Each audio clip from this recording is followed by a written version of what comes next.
everyone, and welcome back to Spill the Tae, Have Your Say. I'm your host Mia. And I'm Katie. And today we'll be talking about addiction. So Katie, what kind of things can you be addicted to? Well, the most obvious is alcohol and drugs, but you can also be addicted to other stuff such as social media or energy drinks or anything, or even exercise. I actually found this really good video on the internet, and I think it really shows the effects addiction can have on someone.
So I really think that video showcased just how addiction can affect someone. Like, it showed the bird going up from the high from the drugs, and then it showed him have a really horrible crash. And I think it showed as well how this time shortened as he got more and more addicted to whatever thing he was addicted to. I think it is because it raises awareness to young people about how it can change your life, like it can destroy your life because you're so young and your brain's still developing and you're still learning and you're still growing, and it can really affect your family's life as well. If something happens to you, your family could get very sad and disappointed if something really happened to you. So I think as well it really showed the brain chemistry and the scientific part of it, and how when this person took that substance, whatever it was, that they were up on a high, and then their brain chemistry had to adjust for them to come back down, and that's when they felt the crash and the withdrawal, and then the next day they could feel the depression or the anxiety of it. So what can you do to try and overcome addiction? I think it's really important to have a good support group around you of people that you trust, and also maybe to take on some hobbies, even if it's just going on a walk or keeping your mind occupied, like taking care of a pet or finding something outside of that addiction to focus on. So next up, to tell us more about their experience of addiction, we have Gary from Arc Fitness. So today we're joined by our guest, Gary Rutherford from Arc Fitness. Gary's here to talk to us about addiction. So Gary, tell us a bit about yourself. So thanks for having me, first and foremost. So my name's Gary and I am the founder of an addiction recovery organisation based here in the beautiful Derry/Londonderry. I am a registered mental health nurse. I graduated in 2015, so I worked in mental health, I've worked in the addiction service, and then I founded this organisation to help people who struggle with addiction. And I'm also, in August, 12 years clean and sober myself. So I had addiction issues for a massive chunk of my life. Got sober and clean at 30 and had to restart again. So addiction is a really passionate subject, so I'm really glad I get to talk to you about it. So Gary, what do you do at Arc Fitness? I'm glad you asked, right? So, it's in the name, so it's Arc Fitness. So we're the only UK organisation to use physical activity as a treatment method for people who are struggling with addiction. So what we do is we get people who are struggling with addiction, who want to stop and get sober, and we put them through 6-week programs, and that's physical activity based. So that's gym based, that's mindfulness, that's yoga, that's running, that's loads of different things. And then we also do education stuff as well to help people. And why do you think people get addicted to different things? Loads of reasons, right? So I think back about my own stuff growing up. Like great parents, great work ethic, I went to school. I wasn't always 6'2". I wasn't always covered in tattoos, and I was quite small, and I was bullied at school. And I think what happened then, the anxiety and the issues around self-esteem and self-worth and self-confidence had a real impact on me. So I started drinking and started hanging around places where I shouldn't have been, and then started using substances. So I personally used it to help with anxiety, but people use it for lots of reasons. So trauma, from the social networks that people are in. Sometimes people just use it enough that they become dependent.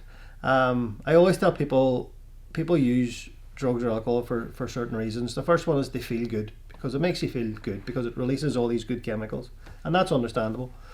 Then the other reason is they feel better. So imagine you were depressed, or you were anxious all the time, or your mood was low, or you had a mental illness that was really difficult to manage, and you used drugs or alcohol and maybe made you feel different.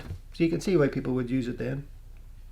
But it's very easy then to become dependent on it over time. And I didn't think it was going to be a good crack to have to drink and use drugs every day just to function. And people just fall into a pattern over time. Why is addiction an important subject for young people to talk about? Specifically for young people, okay, because, so take just for example one element, take peer pressure, right? Take going out with your friends on a weekend, and maybe some of the group are starting to use. It's really difficult to say no in a lot of those circumstances. So education around drug and alcohol use around young people is really important. And years ago, we used to have the PSNI and other organisations come around with this big suitcase and say, don't do drugs because it's bad, and here's all the drugs, and like, it wasn't helpful. We needed to make sure that we're creating very balanced young people who are mentally resilient and strong and in touch with their feelings and able to talk and stuff like that. But also, whether teenagers are risk-taking behaviour. I mean, like, I was a teenager, my parents might have told me to do one thing, and I thought I was like, I know all the answers, so I'm going to do my thing. And I think we just need to educate people better, especially around that age, because we never know how we're going to respond to something. And somebody could take a drug one time, and this is not to scare people, but people can take something one time and react in a very different way to someone else. So it's good to have an understanding of it. I think young people get a bad rap, right? And I'm not saying this because I'm doing this with you. I think we think they're stupid. The most educated young generation we've ever had access to information. They know a lot about different things. So the importance is not to tell them what to do, but educate them in the harms associated with. Because hopefully in doing that, then we'll see a reduction in the amount of young people using.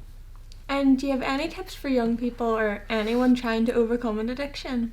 It's really hard. Okay, so whenever you're actually in that place where you're dependent and you're using and all the behaviours are really difficult and all this stuff is happening, it's really important to recognise that you need to be able to reach out, and you can only reach out if you're not afraid that somebody's going to judge you or punish you or give you a hard time. Okay, reaching out's always the first part. Doesn't mean you're going to fix it. It means you've started a process, but having somewhere to go to be able to do that. And I think a long time we thought that Derry didn't have a lot of services for young people and adults and stuff. There are a lot of services that support people. It's just knowing where they are. So my advice is always to reach out. If you're struggling with something and you recognise that it's a problem, have that conversation. If you can't have it with your parents, then have it with somebody that you trust. Don't put it on social media. Don't do any of those things.